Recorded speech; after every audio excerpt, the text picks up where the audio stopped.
আলহামদুলিল্লাহ, সমস্ত প্রশংসা, যাবতীয় গুণগান মহান আল্লাহ সুবহানাহু ওয়া তাআলার জন্য, যে রব্বুল আলামিন আজকে আমাদেরকে এই জামে মসজিদে সঠিক সময়ে সমবেত হওয়ার তৌফিক দান করেছেন।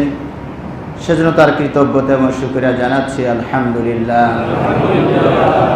অতঃপর অসংখ্য অগণিত অজস্র সালাত ও সালাম শান্তির ধারা বর্ষিত হোক আমাদের প্রিয় নবী, বিশ্বনবী, সর্বশেষ ও সর্বশ্রেষ্ঠ নবী নবী মুহাম্মদুর রাসূলুল্লাহ সাল্লাল্লাহু আলাইহি ওয়াসাল্লামের প্রতি।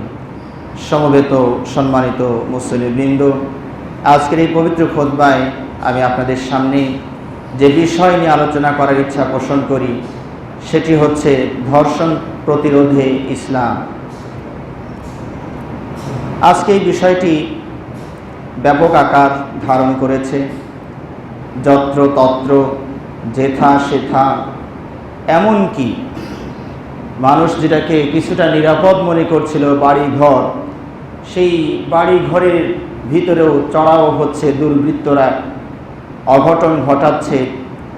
কোনো জায়গায় হয়তোবা সতীত্ব হরণ করছে, কোনো জায়গায় এমনও হচ্ছে যে প্রাণ পর্যন্ত তারা নিয়ে চলে যাচ্ছে, নৃশংস হত্যাকাণ্ড ঘটাচ্ছে। এই যে অরাজকতা, এই যে অনিয়ম, এর পিছনে কারণটা কি এবং সেগুলো কিভাবে প্রতিকার করা যায়, প্রতিরোধ গড়ে তোলা যায়, সেই বিষয়ে আমরা আজকে ইসলামের দৃষ্টিতে, আল্লাহর দৃষ্টিতে এবং রাসূল সাল্লাল্লাহু আলাইহি ওয়াসাল্লামের দৃষ্টিতে কি উপায় উপকরণ তিনি আমাদেরকে দিয়েছেন সে বিষয়ে আমরা আজকে কথা বলার চেষ্টা করব। আল্লাহ রাব্বুল আলামিন আমাদেরকে সত্য সুন্দর সঠিক কথাগুলো বলার এবং সে অনুযায়ী বক্তা এবং শ্রোতা সবাইকে আমল করার তৌফিক দান করুন, আমিন। সম্মানিত দিনী ভাই ও বোন, আমরা জানি সৃষ্টি যার, বিধান তার। সৃষ্টি যার, বিধান তার। এই কথাটি আল্লাহ রাব্বুল আলামিন পবিত্র কোরআনে এভাবে বলেছেন, আলা লাহুল খালকু ওয়াল আমরু। আলা, মনে রেখো, লাহুল খালক, তিনিই স্রষ্টা, তিনি সৃষ্টি করেছেন। ওয়াল আমরু, তো সৃষ্টি যিনি করবেন, আদেশ নিষেধ, বিধি নিষেধ কার হবে? ওনারই হবে। সম্মানিত ভাই ও বোন, আপনি যে একজোড়া জুতা পরেন, এই জুতাটাও যিনি বানিয়েছেন তার নিয়ম কানুন মানানোর বাইরে আপনি ব্যবহার করতে পারবেন না।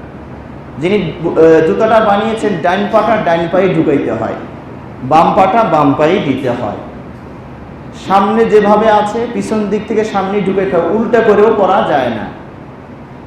তাহলে একটা জুতা যদি যিনি বানালেন তার পদ্ধতি ছাড়া ব্যবহার করা না যায়, তো এই আসমান জমিন সৃষ্টি জগৎ যিনি বানালেন তার কথা ছাড়া চলতে গেলে তো আমাদের দুর্ঘটনা অবশ্যই ঘটবে। আল্লাহ রাব্বুল আলামিন লোহাকে লোহা করেই বানিয়েছেন, পাটখড়িকে পাটখড়ি করে বানিয়েছেন। বাঁশেরও কিছু কাজ আল্লাহ দায়িত্ব দিয়েছেন। এখন আপনি যদি জোর করে বলে দেন, আইন করে পাশ করিয়ে নেন যে না আমাদের দেশের পাটখড়িও লোহা, তাহলে কি হবে বলুন তো দেখি? যিনি বানালেন তারটা আপনি মানলেন না, মানে আমার পাটখড়িও লোহার মানে আমরা নিয়ে নিলাম। তো ওদের ব্রিজ বানালে ব্রিজ থাকবে, ওদের ঘর বানালে ঘর থাকবে, তাহলে তো সমস্যা। আবার লোহাকে যদি বলে না এটাও পাটখড়ি, তাও তো হবে না। পাটখড়িকে মট্টস করে ভাঙা যাবে, লোহা কি তাই? তাহলে আল্লাহ যেটাকে যেভাবে সৃষ্টি করেছেন ওটাকে ওইভাবেই মনে করে ব্যবহার করতে হবে। তা আল্লাহ রাব্বুল আলামিন এইভাবে আপনি যত কিছু দেখবেন, মানুষ যেটা আবিষ্কার করে মানুষের দিক নির্দেশনা অনুযায়ী ব্যবহার করতে হয়, অন্যথায় দুর্ঘটনা ঘটে যাবে। আপনি একটা গাড়ি চালান, প্রাইভেট কার, কোথায় পা চাপ দিলে ব্রেক করবে, কোথায় চাপ দিলে সামনের দিকে যাবে, কোন গিয়ারের পিছনে যাবে, কোনটাতে সামনে যাবে, এটা কোম্পানি যেভাবে দিক নির্দেশনা দিয়েছেন ওভাবেই আপনাকে চালাতে হবে। যেখানে সামনে যেতে হবে সেখানে যদি পিছন গিয়ারে আসেন, পিছনের গাড়ি আপনাকে মেরে দিতে পারে। যেখানে ব্রেক করা দরকার, ব্রেক না করে ওই যে চাপ দিলে যারা জোরে যায় সামনেটা থেকে আঘাত করবে।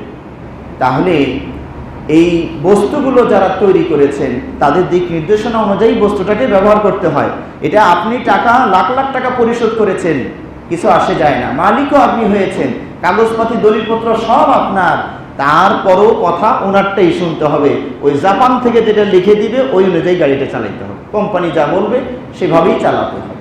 একটি মোবাইল আপনি ব্যবহার করছেন, রিসিভ কল আসলে সবুজে চাপ দিতে হবে, এটা কোম্পানি ফরজ করে দিয়েছে, সবুজেই চাপ দিতে হবে। কথা বলতে না চাইলে লালে চাপ দিয়ে কেটে দিন। ব্যাটারির চার্জ শেষ হলে চার্জ দিবেন, ফরজ, কোনো কথা চলবে না। টাকা আপনি কিনছেন তো কি হয়েছে, কথা আমি যেটা বলবো সেভাবেই চলতে হবে। তাহলে এইভাবে দেখুন, একটা বস্তু যিনি তৈরি করছেন তার গাইড, তার দিক নির্দেশনা অনুযায়ী যদি চলেন, তাহলে এই জিনিসটা থেকে আপনি সুফল পাবেন। এই জিনিসটা দীর্ঘদিন লাস্টিং করবে, এর সুফল আমরা পাবো। আর আমরা যদি আমাদের মতো করে চালাতে চাই, তাহলেই হয়তো অচল হয়ে যাবে, আর না হয় দুর্ঘটনা কপালে এসে যাবে। ঠিক আল্লাহ রাব্বুল আলামিন মানুষকে দুই শ্রেণীতে ভাগ করেছেন, এটা তার সৃষ্টি। একটাকে পুরুষ করেছেন আর একটাকে নারী করেছেন। এখন যদি আমরা আইন করে জোর করে বোঝানোর চেষ্টা করি যে না, নারীও পুরুষই, তাহলে তো দুর্ঘটনা ঘটবে।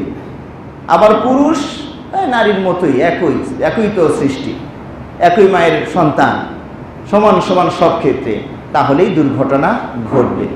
যার কুফল আজকে আপনারা আস্তে আস্তে করে পাওয়া শুরু করেছেন। এই নিয়ম যত ব্যতিক্রম ঘটবে, আল্লাহর নিয়ম থেকে, আইন থেকে আমরা নারী পুরুষ যত দূরে সরে যাব, বিপদ আপদ ততই বেশি আসবে। সম্মানিত ভাইরা, শুধু প্রশাসনকে দিয়ে অপরাধ দূর করা যায় না, কারণ প্রশাসনের লোকের সংখ্যা সীমিত। গোয়েন্দা বলেন, র্যাব বলেন, পুলিশ বলেন, এই 14 কোটি 16 কোটি বাঙালির তুলনায় তারা কয় কোটি হবে বলুন তো দেখি, কয়জন হবেন তারা?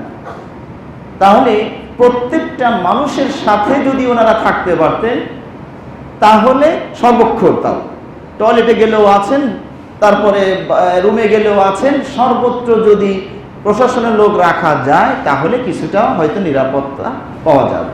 কিন্তু সেটা কি কোনোদিনই সম্ভব? তাহলে তো সবাই আপন আপন র্যাব আর পুলিশ হয়ে যাওয়া লাগবে, গোয়েন্দা হয়ে যাওয়া, মানে সবাই আপন আপন, তা তো কোনোদিনও সম্ভব নয়। তো শুধু প্রশাসন দিয়ে মানুষকে সুপথে চালানো যায় না, শুধু আইন দিয়ে মানুষকে সুপথে চালানো যায় না। ওই ভয়টা লাগবে, যিনি তোমাকে সৃষ্টি করেছেন তার সাথে পরিচয় করে দিতে হবে যে দেখো, আমরা পুলিশ প্রশাসন গোয়েন্দা তোমার সাথে থাকি বা না থাকি, কিরামান কাতিবিন সম্মানিত লেখকবৃন্দ তোমার সাথে আছেন, ফেরেশতারা আছেন, তুমি যা করো সব লিখছেন, বিচার কিন্তু হবে আবার সামনে। এমনকি তোমার চামড়া তোমার সব কিছু রেকর্ডিং করছে, তোমার হাত তোমার বিরুদ্ধে সাক্ষী দিবে, তোমার পা তোমার বিরুদ্ধে কথা বলবে, সাক্ষী দিবে। এভাবে যদি আমরা একটা মানুষের ভিতরে ভয় ঢুকিয়ে দিই, তুমি যেখানেই থাকো না কেন আল্লাহ তোমাকে দেখছেন। যিনি প্রধান বিচারপতি তিনি কিন্তু সব দেখছেন, সব লিখছেন। তোমার সাথের বস্তুই হচ্ছে তার মেমোরি কার্ড, হার্ড ডিস্ক, এই সবই তার কাছে গিয়ে বলে দিবে, হাত বলে দিবে, মাথা বলে দিবে, চামড়া পর্যন্ত যে বলে দিবে আল্লাহকে। তাহলে এই যে ভয় ভীতি আমার আপনার ভিতরে যদি দিয়ে দেওয়া হয়, যেটা সত্য, যেটা সঠিক, মিথ্যা নয়, তাহলে আপনি অপরাধ থেকে নিজেও বাঁচতে পারবেন, অন্য মানুষকেও বাঁচাতে পারবেন। এই জন্য প্রশাসনের পাশাপাশি, এর মানে আমি এটাও আপনাদেরকে বলছি না যে শুধু আল্লাহর ভয় দিয়েই কাজ হয়ে যাবে, প্রশাসন লাগবে না। হ্যাঁ, যদি সত্যিকারের আল্লাহর ভয় আমাদের প্রত্যেকের ভিতরে প্রবেশ করে, তাহলে পৃথিবীতে কোনো প্রশাসন লাগবে না। কিন্তু সবাই তো আবু বকর ওমর নয়, আরো তো 2-4 জন থাকে, উপরে উপরে ওলি সাজে, ভিতরে ভিতরে আবার শয়তানের রূপটাও প্রকাশ পেয়ে যায়। প্রকৃতপক্ষে যদি আমরা মুত্তাকি হই, তাহলে প্রশাসন লাগবে না। কিন্তু তা যেহেতু হওয়া যায় না, কিছু লোক থাকবেন আল্লাহর সাথে ভয় করে চলবে, তাদের জন্য প্রশাসন লাগে না। কিছু লোক থাকবেন ভাবসাব ভালো, উদ্দেশ্য খারাপ, ওটা অন্তরের বিষয়, ধরা যাবে না, ওইটাকে ঠেকানোর জন্য প্রশাসনও লাগবে। তা আমরা বোঝাতে চাচ্ছি যে দুটোর সমন্বয় হতে হবে, আল্লাহ ভীতিও লাগবে, পাশাপাশি প্রশাসনও লাগবে। এই দুটো যদি একত্রে কাজ করে, তাহলেই সমাজ থেকে অন্যায় দূর হবে, ধর্ষণ দূর হবে, ব্যভিচার দূর হবে, পরকীয়া দূর হবে, মদ দূর হবে, সব যত অনিয়ম দেখছেন, ঘুষ সুদ, সবই দূর হবে। যদি দুটোর এক অবস্থান হয়, সম অবস্থানে কাজ করে, একযোগে কাজ করে, তাহলে অনিয়মগুলো আস্তে আস্তে একবারে নিঃশেষ না হলেও বিরল ঘটনা হয়ে যাবে। দুই একটি ঘটনা হয়তো বা ঘটতে পারে। তো এই যে আল্লাহ রাব্বুল আলামিন নারী আর পুরুষকে সৃষ্টি করে প্রত্যেকের জন্য আলাদা আলাদা বিধান দিয়েছে, চলা ফেরা ওঠা বসা সব ক্ষেত্রে তার আইন কানুন নিয়ম কানুন বেঁধে দেওয়া হয়েছে। আজকের সমাজের যে চিত্রটি, ধর্ষণ, ব্যভিচার, জেনা, অনিয়ম যে অহরহ ঘটছে, কারণটা কি? আমরা কিন্তু অনেকগুলো আয়োজন তাদের সামনে পেশ করেছি, অনেক আয়োজন তাদের সামনে পেশ করেছি। একটা একটা করে খুঁজতে থাকুন, দেখুন কত আয়োজন তাদের সামনে দিয়েছি। আপনি ইন্টারনেট বলুন, ফেসবুক বলুন, টেলিভিশন বলুন, এখানে যে বেগানা নারীগুলো দৃশ্য তারা দেখছে, একটা নারী এবং পুরুষ, এটা পড়াশোনা করা লাগে না। আমি গত জুমায় হয়তো গত জুমার আগের জুমায় আমি আপনাদেরকে বলেছি, এই চাহিদাগুলো আল্লাহ রাব্বুল আলামিন এমনি অচলভাবে তৈরি করে দিয়েছে। ওটা দেখলেই ভালো লাগবে, ওটা দেখলেই ভালো লাগবে, তার প্রতি একটা আকর্ষণ সৃষ্টি হবে। এই যে ধর্ষণগুলো ঘটছে, অনিয়মগুলো ঘটছে, কারণটা কি? দেখুন, অনেক কারণ আমরা ব্যবস্থা করে দিয়েছি। এই যে বললাম, টেলিভিশন, ফেসবুক, ইন্টারনেট, এমন কোনো দৃশ্য নাই, খারাপ দৃশ্য নাই যা এগুলোতে দেওয়া হয় নাই। পর্দার আড়ালে যেগুলো ঘটার কথা ছিল সেগুলো এখন পর্দার উপরেই ভাসমান। এই জিনিসগুলো যখন একটা ছেলে এবং মেয়ে, যুবক যুবতী দেখছে, তখন তাদের ভিতরে চাহিদা আরো দ্বিগুণ হারে বেড়ে যাচ্ছে। এখন চাহিদা বাড়ানোর খোরাক তো আমরা ব্যবস্থা করে দিয়েছি। আমাদের নারীরা সামনে দিয়ে যাচ্ছে, বেপর্দা হয়ে যাচ্ছে। শুধু বেপর্দা, পোশাকের চিত্তাকর্ষক অবস্থান, স্কিন টাইট পোশাক, আটশাট পোশাক, এমনি খালি গায়ে যদি পুরোটা বের হতো অত সুন্দর লাগতো না, এই টাইট ফিটিং জামা পরার কারণে যত ভালো এখন মনে হচ্ছে। তাহলে এরপরে কি? সুগন্ধি ব্যবহার করে বের হয়েছে নারীরা, আতর সুগন্ধি মেখে বের হয়েছে। তাহলে আশপাশের যুবক যারা দেখছেন তাদের ভিতরে চাহিদা তৈরি হচ্ছে। এখন চাহিদা তৈরি হলে সে এখন ব্যবহার করতে যাবে, হয় বৈধ না হয় অবৈধ। এখন বৈধর বিষয়টা খেয়াল করে দেখুন, আইনি কারণে জটিলতা সৃষ্টি করেছি, বয়স বেঁধে দিয়েছি।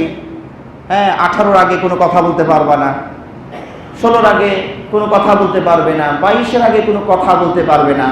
বৈধভাবে খাওয়ার যা উপভোগ করার যে ব্যবস্থাপনা ছিল তা আমরা ক্লোজ করে দিয়েছি। ও পড়াশোনা করছে, তো পড়াশোনার শেষ হোক, এটা একটা ক্লোজ করা। এখনো চাকরি তো করেনি, বয়স 35-30, এখনো চাকরি তো শুরু করেনি। ও কি করবে? বউ কেমনে পালবে, খাওয়াবে? চাহিদা সব দিক থেকে তৈরি করে দিয়ে বাধাও আমরা সব দিক থেকে ব্যবস্থাপনা বাধা সৃষ্টি করে রেখেছি। এখন বলুন তো, বিড়ালকে, আমাদের বলে বিড়ালকে শুটকি জোগাইতে দেওয়া, বিড়ালকে যদি সামনে শুটকি দিয়া আইন কানুন শাসন করে আচ্ছা মতো বুঝিয়ে দেন, খবরদার খাবি না, খবরদার খাবি না, দেখবি পাহারা দিবি, কিন্তু টাচ করবি না, যদি আপনি চলে যান বিড়াল কি করবে? ওটা তো আগে বিসমিল্লাহ বলবে, কারণ এখন মালিক নাই, দেখছে না। চাহিদা আমরা একদিক থেকে তৈরি করে দিচ্ছি, আর এক দিক থেকে নিয়ম করে বৈধটাকে আটকিয়ে দিয়েছি।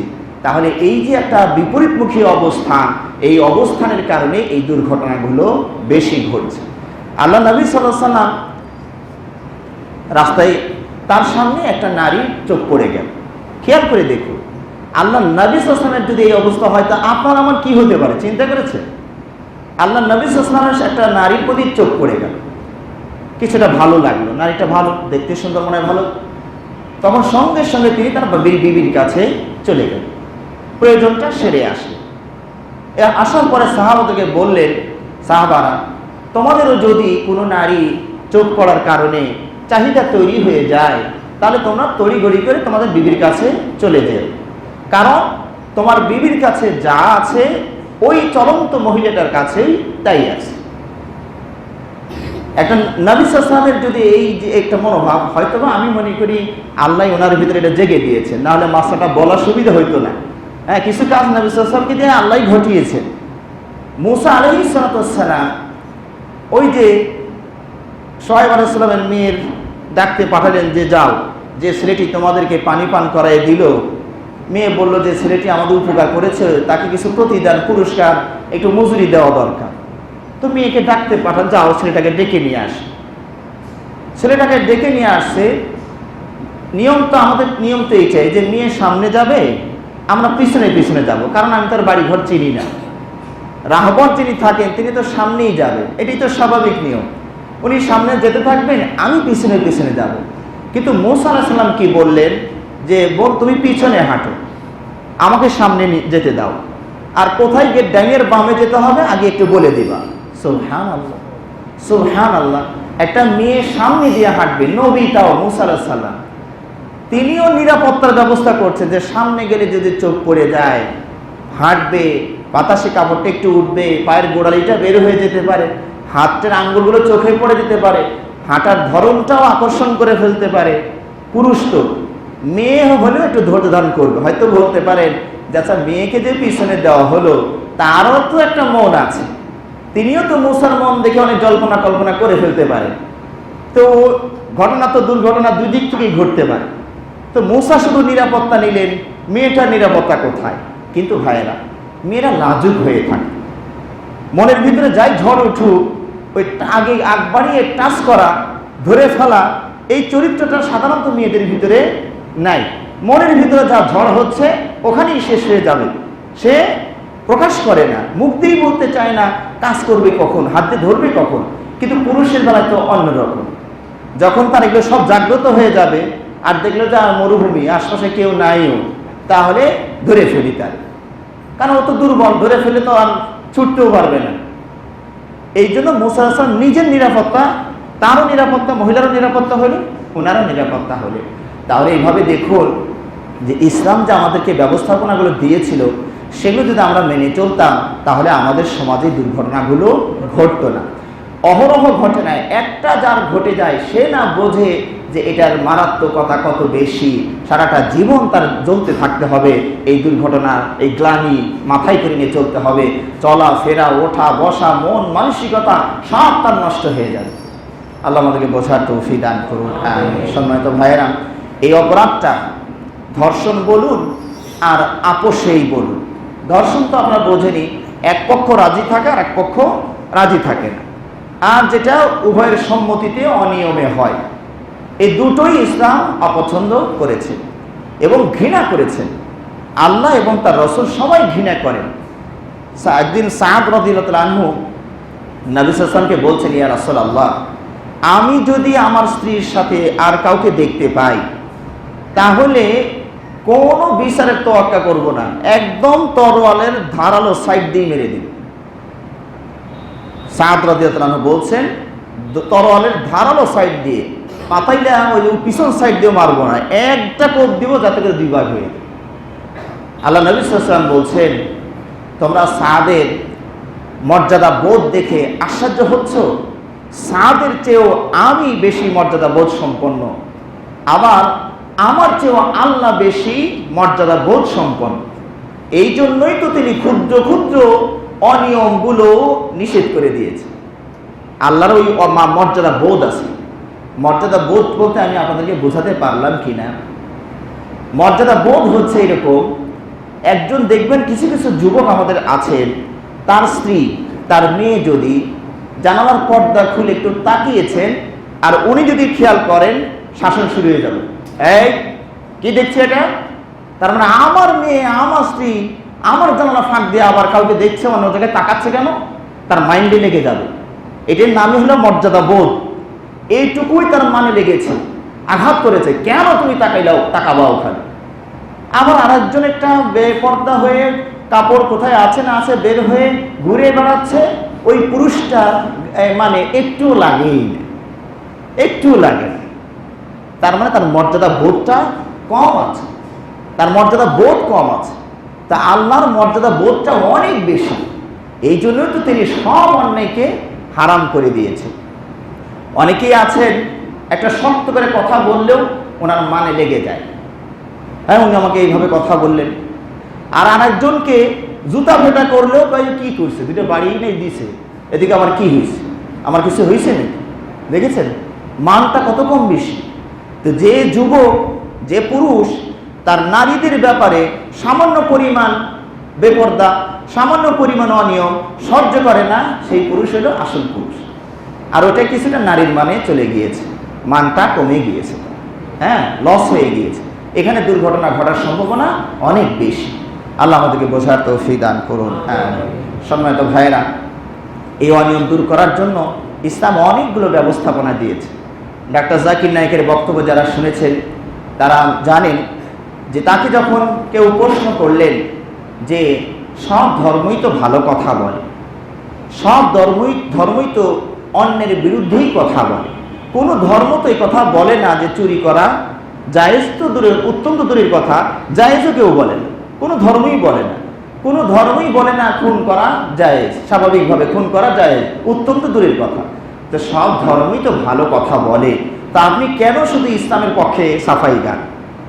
ডাক্তার জাকির নায়েক বলেছিলেন যে হ্যাঁ ভাই, আপনার কথাটা সুন্দর, আপনি যেটা বলেছেন ঠিকই বলেছেন, সব ধর্মই ভালো কথা বলে, মন্দ থেকে বিরত থাকতে বলে, কিন্তু আমি কেন ইসলামের কথা বলি? কারণ আছে, সেটা হলো যে ইসলামই একমাত্র ধর্ম যে অন্যায় থেকে বিরত থাকতে বলে, অন্যায়কে নিষেধ করে, সাথে সাথে এই অন্যায় থেকে দূরে থাকার যত রকমের রাস্তা আছে সেটাও বলে দেয়। সুবহানাল্লাহ। অন্য ধর্ম শুধু অন্যায়টা করো না এটুক বলে চুপ হয়ে যায়, আর একমাত্র ইসলাম এই অন্যায় করো না, এই অন্যায় পৌঁছে যেতে পারে যত রাস্তা আছে সেই রাস্তাগুলোর মাথা পর্যন্ত বন্ধ করে দেয়, অর্ধেক যাওয়ার পরে নয়, পুরো মাথাটা পর্যন্ত বন্ধ করে দেয়। এটা অন্য কোনো ধর্ম করে না। দেখুন ইসলামে এই জিনিসটা, এই যে অনিয়ম শব্দটা একটু শুনতে খারাপ শোনায়, তো এই জন্য আমি অনিয়ম বলি, আপনারা বুঝিয়ে নেন। হ্যাঁ, এই যে এই অনিয়মটা প্রতিরোধ করার জন্য ইসলাম প্রায় 25 থেকে 30টার পর্যন্ত ব্যবস্থা নিয়েছে, 25 থেকে 30টার মতো ব্যবস্থাপনা গ্রহণ করেছে। আমি হয়তো আজকে সবগুলো পারবো না, হয়তো দুই একটি কথা আপনাদেরকে তুলে ধরার চেষ্টা করব। 1 নাম্বার, আল্লাহ রাব্বুল আলামিন বলছেন, অকর্ণা, মেয়েদের উদ্দেশ্য করে বলছেন, অকর্ণা ফি বুয়ুতিকুন্না ওয়ালা তাবাররাজনা তাবাররুজাল জাহিলিয়াতিল উলা। এই নারী আর পুরুষ তাদের ব্যাপারে সর্বপ্রথম যে দিক নির্দেশনা, বিশেষ করে নারীদের প্রতি যে আল্লাহ রাব্বুল আলামিন দিক নির্দেশনা দেন, সৃষ্টি করেছেন উনি, পরামর্শ দিবেন উনি, আইন দিবেন তিনি বলছেন, ও নারীরা তোমরা গৃহে অবস্থান করো, অকর্ণা ফি বুয়ুতিকুন্না, তোমরা গৃহে অবস্থান করো, ওয়ালা তাবাররাজনা তাবাররুজাল জাহিলিয়াতিল উলা, প্রথম যুগের বর্বর যুগের জাহিলি যুগের মতো মেয়েদের মতো সাজ সজ্জা বেশভূষা প্রদর্শন করে রাস্তায় বের হলো। তাহলে যিনি সৃষ্টি করলেন তার প্রথম পরামর্শ হলো, ও নারীরা তোমরা গৃহে অবস্থান করো। আমাদের আন্দোলন হয়ে গেল এই আয়াতের বিরুদ্ধে, কিছু কিছু মহিলাও এক্ষেত্রে বড় অবদান রাখলেন। এখন তারা আমাদের রাষ্ট্রীয়ভাবে স্মরণীয় ব্যক্তিত্ব, তাদের নামে রাস্তাঘাট অনেক কিছু আছে। তারা এটার বিরুদ্ধাচরণ করলেন। কেন বলা হলো যে তুমি ঘরে থাকবা? ভাষাগুলো ছিল এমন যে অবরোধ বা সিঁড়ি, ভাষাটা হলে এমন অবরোধ বা সিঁড়ি। আবার আর একটা স্লোগান কি, থাকবো না কো বদ্ধ ঘরে, না ওটা না, বলা হচ্ছে বদ্ধ ঘরে থাকবো না, স্বামীর কথা মানবো না, বদ্ধ ঘরে থাকবো না, স্বামীর কথা মানবো না। বদ্ধ ঘরের প্রতিবাদ শুরু হয়ে গেল সব দিক থেকে, মেয়েদেরকে ওখান থেকে বের করার যত আয়োজন ছিল সব তারা করে ফেলল। তাহলে স্রষ্টার বিধান লঙ্ঘন করা হলো, দুর্ঘটনা ঘটার সুযোগ বেড়ে গেল। মেয়েটা এখন হয়তোবা প্রশ্ন করতে পারেন যে মেয়ে বের না হলে কেমনে হয়? আল্লাহ তো একবারে বের হতে মানা করছেন, বের না, প্রথম পরামর্শ বের হইও না, কিন্তু নিতান্ত প্রয়োজন হলে বের হবে, সেটাও শালীনতা বজায় রেখে আপাতমস্তক ঢেকে বের হবে। তাহলে কি হবে? আশপাশের যুবকরা দেখবে, কিছু তো দেখাই যায় না, কালো ভূত, ওই একবার নজর পড়লে চোখটা ফিরিয়ে নেবে, কি বলে কালো ভূত, ও দেখলাম, আকর্ষণ তৈরি হবে না, আকর্ষণ তৈরি হবে না। কিন্তু যদি ভালো মানে সেজে সুজে যায়, মেয়েটা তো ভালোই, কেমনে এখন তার পাওয়া যায়? বৈধ অবৈধ রাস্তাগুলো খুঁজতে থাকবে, বৈধ পেলে পেলে, না হলে অ্যাসিড মারো, ডিস্টার্ব দাও, এই সব আয়োজন তখন শুরু হয়ে যাবে। তো ইসলাম আপনাকে বলেছে মেয়েদেরকে তোমরা ঘরের ভিতরে অবস্থান করো। আমরা এখন দুর্বলতা কত বের করার যত আইন আছে সবগুলো বের করেছি। 1 নাম্বার, ওদেরকে ঘরে রেখে নির্যাতন করা হয়েছে। ওদের তো আলো বাতাসের দরকার, রাস্তাঘাট এগুলো বেড়ে এটা সেটা দেখার দরকার, এরকম অনেকগুলো যুক্তি পেশ করেছে। ওদেরও চাকরি করা দরকার, ওদেরও কাজ করা দরকার। তাহলে পুরুষরা একাই কাজ করবে, ওরা ঘরে বসে বসে থাকবে, সংসারে উন্নতি হবে না, আয় হবে না। এইভাবে নানান ধরনের যুক্তি তর্ক দেখিয়ে ওদের পড়াশোনা করতে হবে, ওদেরও চাকরি করতে হবে, ওদেরও স্বাবলম্বী হতে হবে। এইভাবে যত চিত্তাকর্ষক ভাষা আর সুবিধা আছে তারা এগুলো প্রকাশ করে। ইসলাম নারীটাকে রানীর মর্যাদা দিয়েছিল। ইসলাম নারীটাকে রানীর মর্যাদা দিয়েছে। কারণ রানী যিনি থাকেন, রাজার যিনি স্ত্রী, তিনি কি যেখানে সেখানে ঘুরে বেড়ান নাকি? আগের যুগের রানী, এই যুগের কথা বলছি না। রানী সেজে গুজে বসে থাকেন, তার কাজও কম। ওই যে বাড়ির যে অন্যান্য মহিলারা থাকে তারাই রান্না বাড়া সব কিছু তারা করে, আর রানী সেজে গুজে বসে থাকেন। সামনে রাজা আসবে, তাকে দেখেই মনটা শান্তিতে ভরে যাবে। যা রাষ্ট্র পরিচালনা করতে গিয়া মাথার ভিতরে যা গিজ গিজ করছিল, রাগটা যা ছিল, ঘরে দেখেই সুন্দর একটা বউ মেয়ে দেখেই যেন সব ভুলে গিয়া এখন আবার নতুন একটা জগৎ সে শুরু করবে। কিন্তু এখনকার অবস্থাটা কি হয়েছে দেখুন। মেয়েটাকে যখন আপনি ঘর থেকে বের করে দিয়েছেন, কত যুক্তি যে একা কামাই করে হয় না, ওনারও কামাই করা দরকার আছে। এখন দুইজন মিলে কামাই করছে। এখন ওনার কামাই করার যে সেক্টরগুলো আছে খোঁজ নিয়ে দেখুন তো পরিবেশটা কি অবস্থায় আছে। একটা অফিসে উনি যাচ্ছেন, সেই অফিসটা কি বদ্ধ ঘর নয়? থাকবো না, স্বামীর কথা মানবো না, বদ্ধ ঘরে থাকবো না। ঠিকই আবার বসের বদ্ধ ঘরে ঢুকে বসের কথা ঠিকই মানছেন। এখন এখানে দুর্ঘটনা ঘটার সম্ভাবনা আছে কি না যুবক ভাইদেরকে বলি, যারা এখন বয়সে চলে গেছেন তাদেরকেও বলি। আপনার ঘরে যদি, আপনার অফিসে যদি আপনি আর একজন আছেন,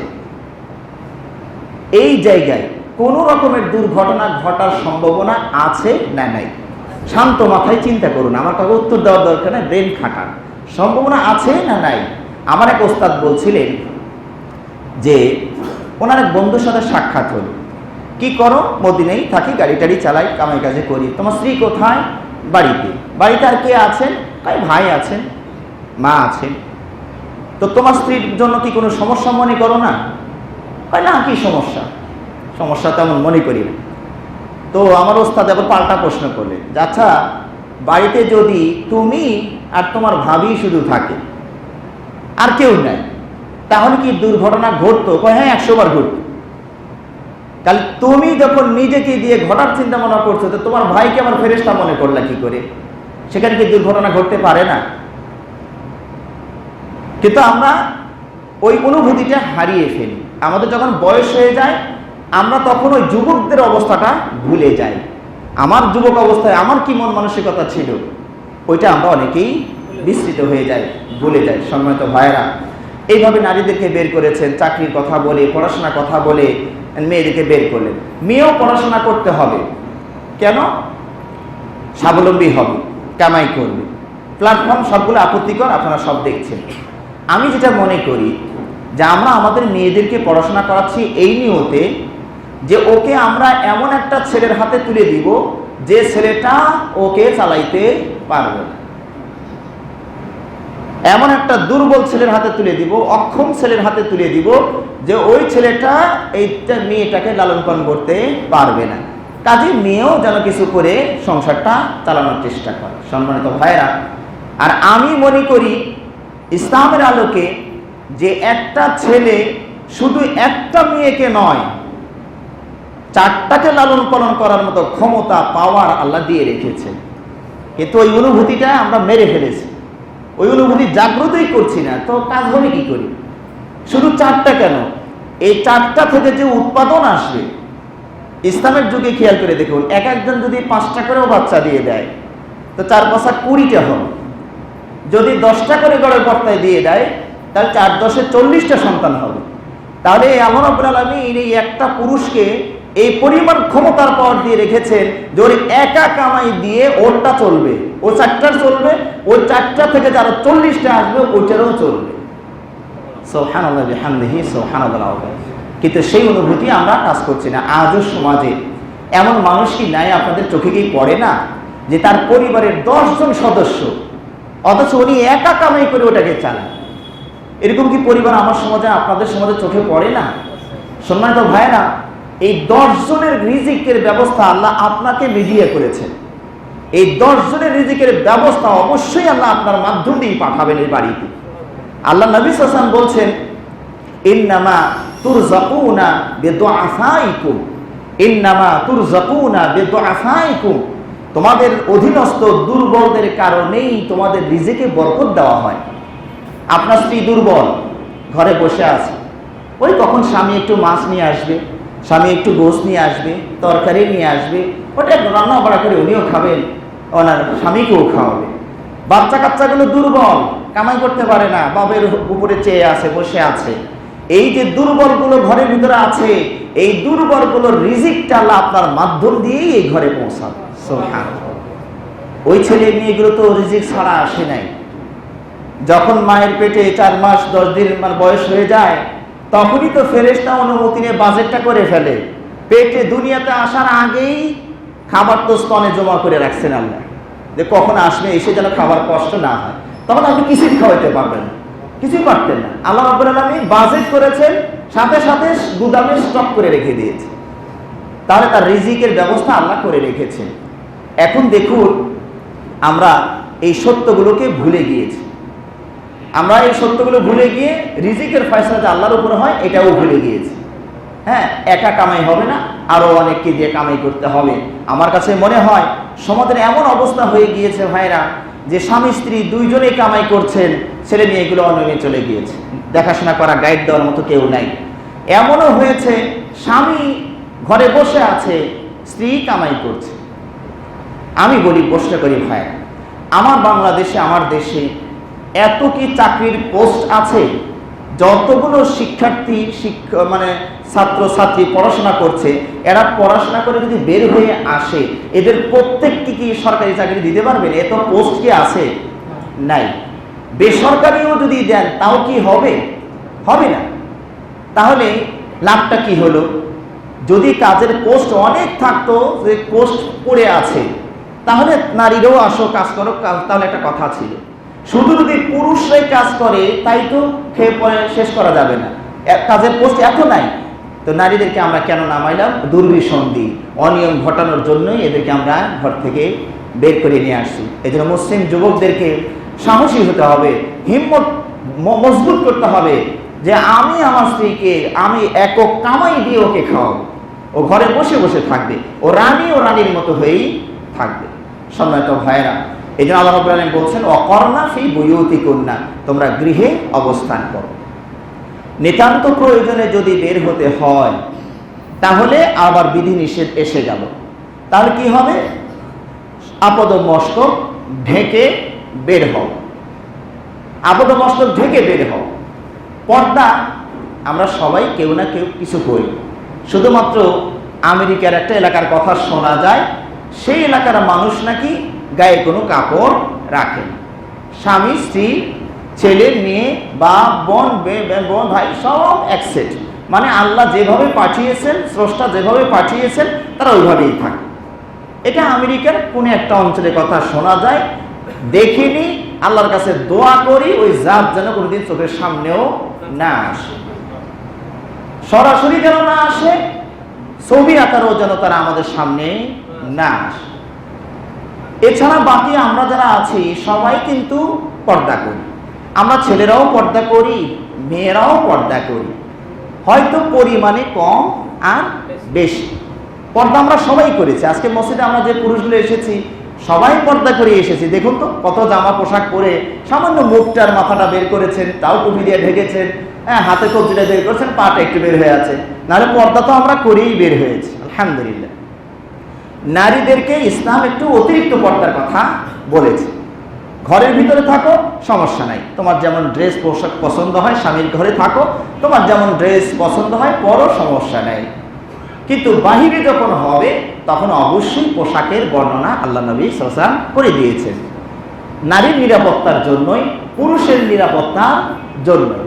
তাহলে পোশাকটা যেন আপদ মস্তক ঢাকা হয়, বোরকাটা যেন চিত্তাকর্ষক না হয়। এখন তো দেখুন উল্টাপাল্টা শুরু হয়ে গেছে। ভিতরে সৌন্দর্য ঢাকতে গিয়ে এমন চিত্তাকর্ষক বোরকা বের হয়ে গেল যে এখনো যে কাজী ইব্রাহিম সাহেব আলোচনায় বলছিলেন যে এই বোরকাকে ঢাকার জন্য আর একটা বোরকা লাগে, কারণ এটি চিত্তাকর্ষক হয়ে গেছে। যে চিত্তাকর্ষক ঢাকার জন্য এটা পরা হয়েছে ওইটাই উল্টা হয়ে গেছে। এই বোরকাটার জন্য ঢাকার জন্য আর একটা বোরকা লাগবে।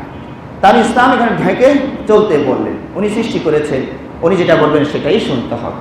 আপনি সৃষ্টি জগতের দিকে যদি তাকান, শুধু কি নারীকে এইভাবে আপাত মস্ত ঢেকে চলতে বলা হয়েছে? আপনারাও দেখবেন যে যে পণ্যটা প্যাকেট যান ওটার প্রতি আপনাদের মহব্বত বেশি। খোলা বাজারে ভ্যান গাড়িতে 100 টাকা করে মজা বিক্রি হয়, খোরমা এই কি সব হাবি যাবি। অনেক রুচি সম্পন্ন ব্যক্তিরা এটা দেখেও চাকান, হ্যাঁ কত মশা মাছি কি তো কিছু করছে, 200 টাকা দিয়ে প্যাকেটে যেটা আছে ওটা কিনে খাবে। কিন্তু খোলা বাজারে 100 টাকা পাওয়া যায়, ওটা কিনবে না। তাহলে আপনি কিন্তু পর্দাকে ভালোবাসেন। না হলে কলাটা দেখুন তো কি সুন্দর পর্দার ভিতরে আছে। যদি বাজারে সেলা কলা পাওয়া যায় আপনি নেবেন নাকি? কেন নেবেন না? আপনি কি শসা সহ খাওয়ার লোক নাকি? আপনি তো সিলেই খাবেন। তো উনি আপনার একটু উপকারী করছে, সিলেই রাখছে, বললো হ্যাঁ সিলে রাখছে, এখানে মশা মাছি জীবাণু ভাইরাস কত কিছু এখানে পড়েছে। তো কলার ক্ষেত্রে যে জিনিসটা বোঝেন, আপনার নারীর ক্ষেত্রে ওটা বুঝতে সমস্যাটা কেন হয় আপনাদের? ওইটাও এরকম ঢেকে চলবে, ওটা মরবে না। আল্লাহ ওইভাবেই ওকে তৈরি করেছে, ওই মেজাজটা দিয়েই তাকে তৈরি করেছে। আপনি মেজাজটা নষ্ট করে দিয়েছে। তাহলে পর্দা করে বের হবে। এই পোশাকটা যেন এত পাতলা না হয় যে শরীরের রং প্রকাশ পেয়ে যায়, এত পাতলাও হওয়া যাবে না। এখন ওই যে লেহেঙ্গা বলেন আর কি সব পোশাক যে বের হয়েছে, তো এটা তো পোশাক পরাচ্ছে না, পোশাক পরাই যেন ভালো হচ্ছে। পাতলা ফিলফিলে পোশাক পরে বের হচ্ছেন, ধর্ষণ ঘটার ব্যবস্থা আমরা করে দিচ্ছি। পোশাকটা যেন এত আটসাট না হয়, ওই যে টাইট স্কিন যেটা বললাম ইসলাম বলে দিয়েছে, এত আটসাট না হয় যে শরীরের উত্থান পতন মানুষের কাছে প্রকাশ পেয়ে যায়, শরীরের গঠন মানুষের কাছে প্রকাশ পেয়ে যায়, কোথায় উঁচু কোথাও নিচু, এই পর্বত পাহাড় নদী এগুলো যেন মানুষের কাছে প্রকাশ পেয়ে না যায়। এইভাবে চলতে বলা হয়েছিল, আমরা সেটা লঙ্ঘন করেছি, তাহলে দুর্ঘটনা ঘটার ব্যবস্থা করে দিয়েছি। এরপরে নারীরা যখন বের হবেন বাড়ি থেকে ঘর থেকে, ইসলাম দিক নির্দেশনা দিয়েছে যে সুগন্ধি ব্যবহার করে বের হওয়া যাবে। আপনি সবকিছু সুন্দর করে ঢেকেই বের হয়েছে, এমন আতর মেখেছেন 10 হাত দূর থেকে যুবকের নাকে গন্ধ চলে গিয়েছে। ভালোই তো, তাহলে তো ভিতরে মনে আরো কত ভালো আছে। উপরেই এত সুন্দর ঘ্রাণ, ভিতরে তাহলে অনেক ভালো কিছু আছে। ওই তো ধর্ষণের মনোভাব তার ভিতরে জেগে দিলাম, আমি তো জাগাইলাম। যে নারী এটা করেছেন সে নারী তো তার ভিতরে জাগিয়ে দিয়েছেন। এইভাবে বললে দোষ হয়ে যায়। তো ভাষা হয়তো আরো শিখতে হবে আমাদেরকে যে কিভাবে বললে ভালো হবে। তাহলে এইভাবে নারীকে আরো পরামর্শ দিয়েছেন। এই যে রাস্তায় বের হবেন, আমি পয়েন্টগুলো আপনারা মনে রাখেন, কটা হলো। বের হওয়ার সময় আবার বলেছেন কি, দৃষ্টিকে নিম্নগামী করো, অকুল্লিল মুমিনিনা ইয়াগুদ্দু মিন আবসারিহিম, দৃষ্টিকে নিম্নগামী করো। নারীকে বলছেন দৃষ্টিকে নিম্নগামী করো। তুমিও চেয়ে চেয়ে দেখো না, ও যুবকেরা পুরুষরা তোমরাও চেয়ে চেয়ে দেখো না।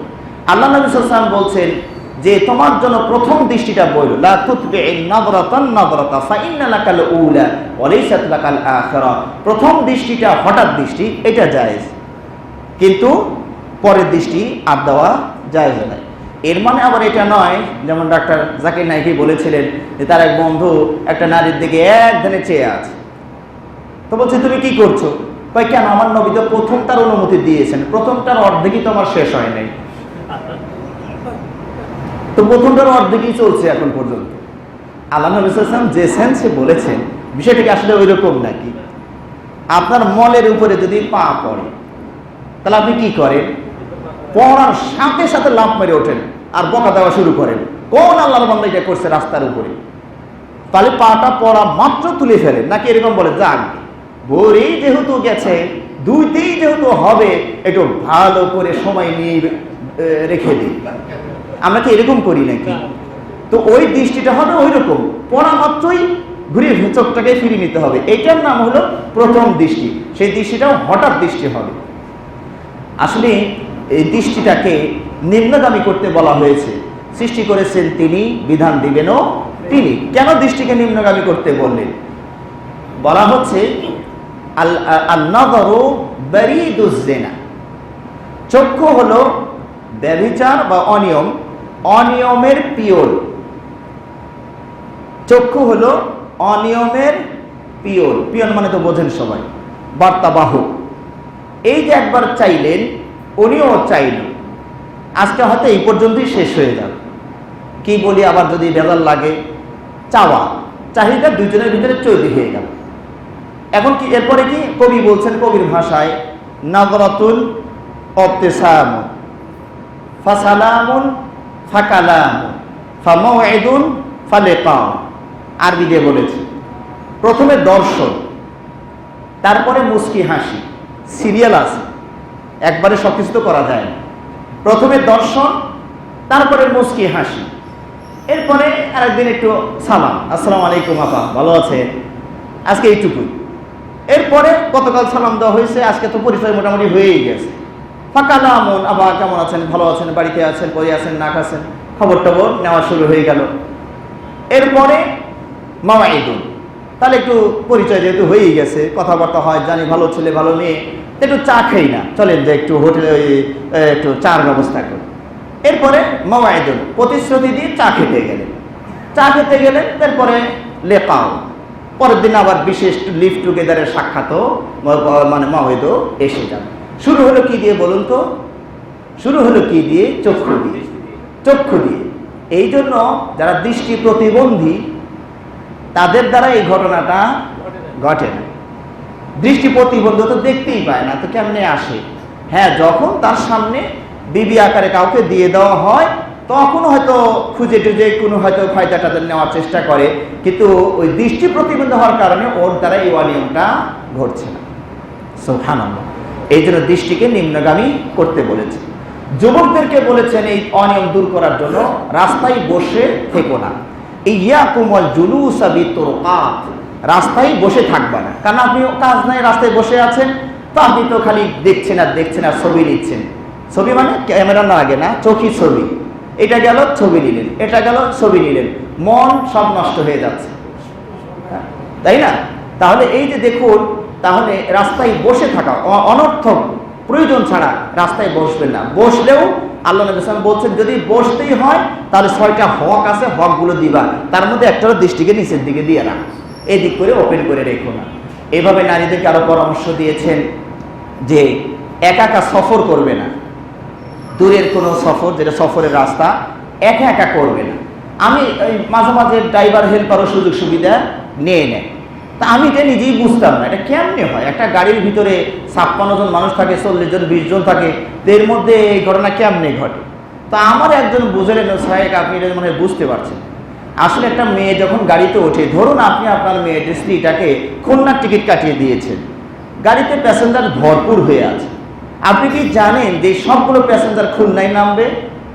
না, তা তো আমি জানি না। তো মামা গিয়ে কিছু নেমে গেছে 10-12 জন, যশোরে গিয়ে কিছু নেমে গেছে 10-12 জন, ওই যে টফিজে নেমে গেছে। থাকলো আপনার স্ত্রী আর ড্রাইভারের হেল্পার, 2 ফেরেশতা, আর এই 2 জন আছে। এখন দুর্ঘটনা ঘটবে না? এই বিষয়গুলো শরীয়ত মানা করে দিয়েছে, আমরা লঙ্ঘন করে ওই অন্যায় সুযোগ করে দিয়েছি। আল্লাহ নবী সাল্লাল্লাহু আলাইহি ওয়াসাল্লাম বলছেন, ছেলে মেয়ে পর নারী পুরুষ যেন একত্রিত না হয়। তাহলে 3 নম্বর কে থাকবে? শয়তান। 3 নম্বর শয়তান থাকবে। দুর্ঘটনা এখানে নেগেটিভ পজিটিভ একাকার করে লাগিয়ে দিয়ে অদুর্ঘটনা ঘটিয়ে দিই। এখন যদি আমি মনে করি যে না আমার স্ত্রী অনেক ভালো, আমার মেয়ে অনেক ভালো, না ওর বসও ভালো, ওই সব ফেরেশতাই, তাহলে আপনি আল্লাহ নবী যিনি সৃষ্টি করলেন তিনি বললেন এরা 2 জন যেন একত্রিত না হয়, 3 নম্বর শয়তান কাজ সুবিধা নিয়ে নিবে। আমরা আইন লঙ্ঘন করেছি, আর দুর্ঘটনা এভাবেই ঘটছে। এখন যদি মনে করেন যে না এখানে সমস্যা হবে না, তাহলে আমি বলবো এরা 2 জন হয়তো বা নপুংসক মানে বোঝেন তো, খাস বাংলা বললে বেশি বুঝবেন, হিজড়া, এদের 2 জনের একদম কিছুই নাই, তাহলে ঠিক আছে, ওরা তেমন ঘটবে না। কিন্তু হিজড়াও বিপজ্জনক, আল্লাহ নবী সাল্লাল্লাহু আলাইহি ওয়াসাল্লামের হাদিসে এসে গেছে। তিনি বলেছেন একটা হিজড়া নপুংসক, ভালো বাংলা নপুংসক, এক সাহাবাকে বলছেন যে আগামীকাল যদি তায়েফ বিজয় হয় তাহলে গাইলানার একটা সুন্দরী মেয়ে আছে, ওটা তোমাকে আমি দেখিয়ে দিব। আল্লাহ নবী সাল্লাল্লাহু আলাইহি ওয়াসাল্লাম বলেন, কি বাবা, ও হিজরা, আমরা তো মনে করি ওর ভিতরে অনুভূতি নাই, আবার কোন নারী সুন্দর কোন নারী সুন্দর নয় এটাও বোঝে, তাহলে এখানে সমস্যা আছে। ও প্রকৃত হিজরা নয়, ও হিজরা সেজেছে। আর ঢাকা শহরেতে তো অহরহ দেখছেন যেগুলো সাজা। কয়েকদিন আগে ফেসবুকে দেখি 16 বছর ধরে পুরুষরা হিজরা সেজে, মহিলা সেজে কত বাড়িতে ঢুকেছে আর কত বাড়িতে কত কিছু করে বেড়াইছে, কয়েকদিন আগে ফেসবুকে ধরা পড়েছে। তাহলে দেখুন, এই জন্য আমরা বলি নিয়ম মেনে চলি, যিনি সৃষ্টি করেছেন তার কথা মতো চলার চেষ্টা করি। মেয়ে ছেলে এইভাবে একত্রিত হওয়া এটা উচিত না। আজকে সহশিক্ষা বলুন, আপনার মেয়েটাকে স্কুলে দিয়েছেন, অফিসে দিয়েছেন, হাসপাতালগুলোর অবস্থা দেখুন, ডাক্তার তার একটা মহিলা নার্স লাগবে। হ্যাঁ, আলহামদুলিল্লাহ কিছু দিনই ডাক্তার আছেন, আলহামদুলিল্লাহ দেখি তাদের সামনে পুরুষই থাকে, খাতাপত্র নিয়ে দিবে পুরুষই থাকে। বেশিরভাগ ডাক্তারই তার একটা মহিলা নার্স বা সহযোগী লাগবে। দরজাটা বন্ধ থাকে, ঘরের ভিতরে তারা 2 জন। এখন আপনি নবী সাল্লাল্লাহু হাদিসটা নিয়ে বিচার করুন। আমি কাউকে দোষী করতে চাই না, যিনি সৃষ্টি করেছেন তার থিওরিটা নিন। বলছেন 2 জন যেখানে থাকে, 3য় জন দুর্ঘটনা থাকে। শয়তান বলে তো বুঝবেন না, দুর্ঘটনা থাকে, 3য় জন হলো দুর্ঘটনা। এখন এই যে বিষয়গুলো অহরহ এগুলো ঘটছে, অফিসে হয়তো মনে করেন না কেন দুর্ঘটনা ঘটবে, অনেক লোক যারা দুর্ঘটনা ঘটায় ওরা সময়ের আগে আসে, অফিস খোলার আগেই 2 জন, মানে খোলার সাথে সাথে 2 জন চলে আসবে। আবার যখন সময় হয়ে যাবে অফিস শেষ হওয়ার পরে তারা গরম থেকে বের হবে, দুর্ঘটনার সুযোগ তারা ফায়দা নিয়ে বের হবে। আল্লাহ আমাদেরকে বোঝার তৌফিক দান করুন, আমিন। ওয়া আখির দাওয়ানা আলহামদুলিল্লাহি রাব্বিল আলামিন।